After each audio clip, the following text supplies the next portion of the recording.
কখনো কখনো অন্ধকারের সাথে লড়াই করার জন্য আমরা প্রদীপ জ্বালাই। এতে প্রথমে সলতে রাখি, তারপর তেল ঢালি, তারপর আগুন জ্বেলে এটা প্রজ্বলিত করি।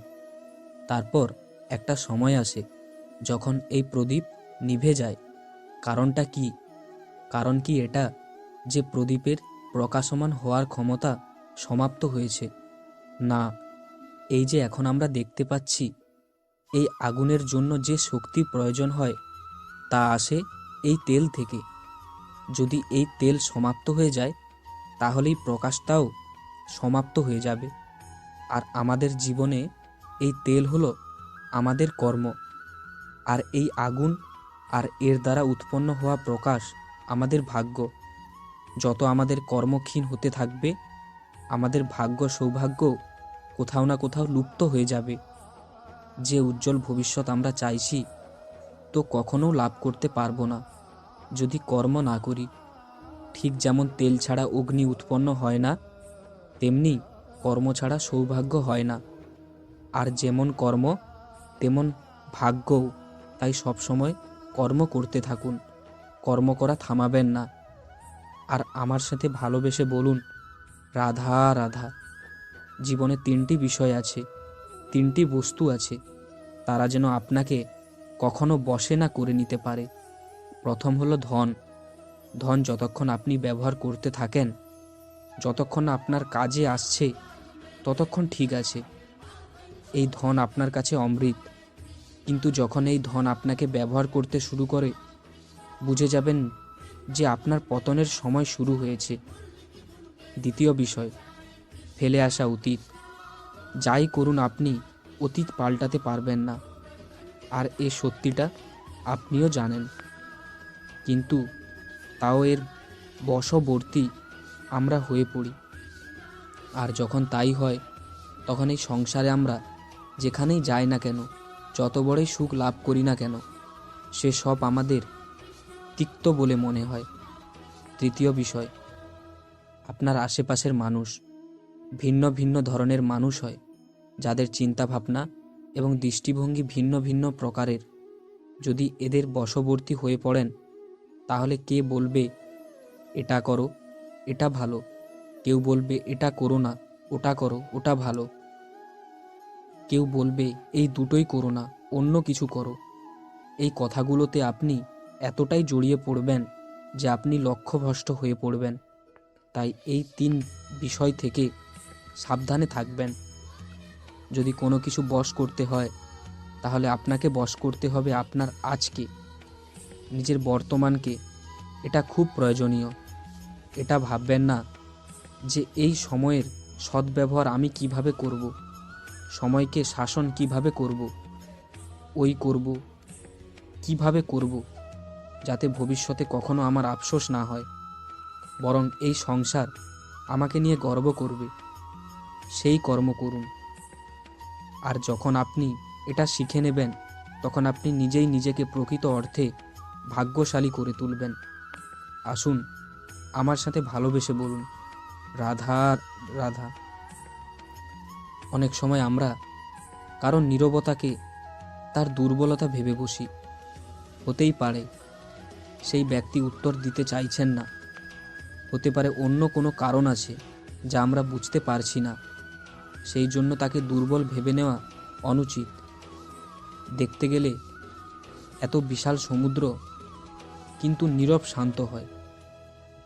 কিন্তু যখন সে রুদ্র মূর্তি ধারণ করে, তখন কি হয়? সমগ্র সংসারকে বিনাশের পথে নিয়ে যায় এই সমুদ্র, প্রলয় সৃষ্টি করে। সেজন্য কারো সহ্য শক্তিকে দুর্বলতা বলে মনে করবেন না। কারণ যদি এই নীরবতা নিজেকে ভেঙে বেরিয়ে আসে, তাহলে তা বিনাশের সমস্ত সীমা পার করে যেতে পারে। তাই এই নীরবতাকে সবসময় বুঝুন, সবসময় একে সম্মান করতে শিখুন। আর আমার সাথে ভালোবেসে বলুন, রাধা রাধা। কখনো কোনো চাতক পাখিকে দেখেছেন? কথায় আছে যে বছরে মাত্র একবার সে তার তৃষ্ণা মিটিয়ে থাকে, আর তাও আকাশে ভেসে থাকা মেঘের দ্বারা ঘটানো বৃষ্টির জলের ফোঁটা থেকে। আর কোথাও থেকে সে তার তৃষ্ণা পূরণ করে না সারা বছর। সে নিদারুণ গরম সহ্য করে, তীব্র শীতও সহ্য করে, শুধু এই আশা নিয়ে যে বছরে একবার অত্যন্ত সেই মেঘের ঘন ঘটা হবে, বৃষ্টি হবে, আর সে তার তৃষ্ণা নিবারণ করবে। এটা আসলে কি? এটা আসলে বিশ্বাস। সেই বিশ্বাস যে বছরে একবার সেই মেঘ আসবে তৃষ্ণা নিবারণ করতে। যেমন দেখুন, একটা সূর্যমুখী ফুল সারা রাত অন্ধকারের সাথে যুদ্ধ করে, কারণ তার বিশ্বাস যে ভোরবেলার সূর্য তাকে অবশ্যই দর্শন দেবেন। সেটাও বিশ্বাস ছিল যার উপর ভরসা করে মনু একটা নৌকা নিয়ে বেরিয়ে পড়েছিলেন এবং সমস্ত সৃষ্টিকে প্রলয়ের হাত থেকে বাঁচিয়েছিলেন। সেটাও ছিল ভালোবাসার প্রতি বিশ্বাস। যার উপর ভরসা করে বানর এবং ভাল্লুক সেনা নিয়ে শ্রীরাম আক্রমণ করেছিলেন, সমস্ত বরদান প্রাপ্ত অনুসরগণ এবং রাক্ষসগণের লঙ্কায় জয়লাভ করেছিলেন। এই বিশ্বাসই হলো এই বিশ্বের আশা। বিশ্বাস রাখুন যে আপনি হলেন সর্বশ্রেষ্ঠ এবং শুধুই নিজের কর্ম করতে থাকুন। এই বিশ্বাসের আশাই আপনাকে প্রতি মুহূর্তে বল প্রদান করবে। এ হলো আমার বিশ্বাস। আসুন আর আমার সাথে ভালোবেসে বলুন, রাধা রাধা। যোগাসন। যোগাসনে আসন অত্যন্ত গুরুত্বপূর্ণ। এবার আমি বলবো সব থেকে শ্রেষ্ঠ আসন কোনটি। আশ্বাস। নিজেকে আশ্বস্ত করতে থাকুন যে আমি আছি, সব ঠিক হবে, যা হচ্ছে ভালোর জন্যই হচ্ছে। এই আশ্বাস আপনাকে জীবনে এমন ধনাত্মক বিশ্বাস দেবে যে আপনি বড় সমস্যার সমাধান করতে পারবেন। এবার যদি কথা বলি সব থেকে কঠিন সময়ের, তাহলে সেটা হলো বিচ্ছেদের। যা মা সীতাকে সহ্য করতে হয়েছে, শ্রীরামের জন্য রাধাকৃষ্ণকেও সহ্য করতে হয়েছে। যে ব্যক্তি বিচ্ছেদের সময় সঠিক পথে চলে এসেছে, সে জীবনে অনেক শ্রেষ্ঠ স্থানে অবশ্যই পৌঁছতে পেরেছে। এবার যদি কথা বলি সব থেকে জরুরি এবং গুরুত্বপূর্ণ সময়ের, তাহলে সেটা হলো সংযোগ। সকলকে সাহায্য করতে থাকুন।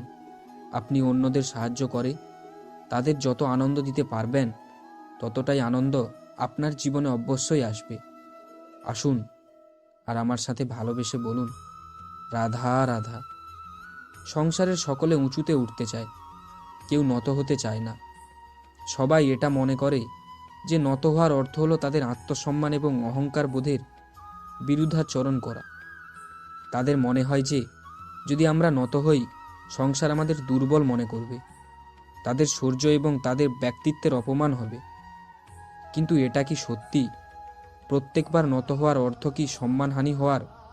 কখনোই নয়। আপনি নিজের জীবনকে দেখে নিন। আপনার কোনো অমূল্য জিনিস যদি নিচে পড়ে যায়, তাহলে আপনি তাকে কিভাবে তোলেন? সেই বস্তুকে তোলার জন্য আপনাকে নত হতেই হবে। আপনি বড়দের আশীর্বাদ কিভাবে লাভ করেন? আপনি নত হয়েই তবে তাদের আশীর্বাদ লাভ করতে পারেন, তাই না? ভেবে দেখুন, আপনি একটা পথে হাঁটছেন। আপনি দেখতে চাইছেন যে আপনি সঠিক পথে হাঁটছেন কিনা, পায়ের নিচে কাঁটা পড়ে আছে কিনা। কিভাবে দেখবেন? আপনাকে সেই মাথা নত করতেই হবে। এর অর্থ কি? অর্থ খুবই সহজ। প্রত্যেকবার নত হওয়া উচিত নয়, সেটা কোনোভাবেই সম্মানহানি নয়। পরিস্থিতি অনুসারে এবং যেখানে প্রয়োজন আপনি নত হতে শিখে গেলে আপনি অনেক কিছুই লাভ করতে পারবেন। জ্ঞান, মান, গুণ, বিশ্বাস। সেই জন্য প্রয়োজন এবং পরিস্থিতি অনুসারে নত হতে শিখুন। এতে অনুচিত কিছুই নেই। আত্মসম্মান থাকা অত্যন্ত প্রয়োজনীয়, কিন্তু তা যেন কখনো অহংকারে পরিণত না হয়। এই বিষয়ে অবশ্যই নজর রাখবেন এবং আমার সাথে ভালোবেসে বলবেন, রাধা রাধা। আমাদের জীবনে অনেক ধরনের ব্যক্তি এসে থাকেন। কেউ কেউ আমাদের সাথে থেকে যান, কেউ আমাদের থেকে দূরে চলে যান, কেউ ভালো মানুষ হন, কেউ খারাপ মানুষ।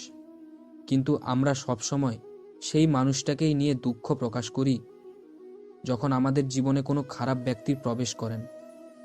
তারা আমাদের খারাপ অনুভূতি দেন, দুঃখ দেন, কষ্ট দেন। আমরা সবাই তাকে ভালো মন্দ কথা বলি, কিন্তু কেন? এমন বিভিন্ন ধরনের মানুষ, খারাপ মানুষ ভালো মানুষ হবার জীবনেই আসেন এবং সকলকেই একটা অমূল্য শিক্ষা দিয়ে যান।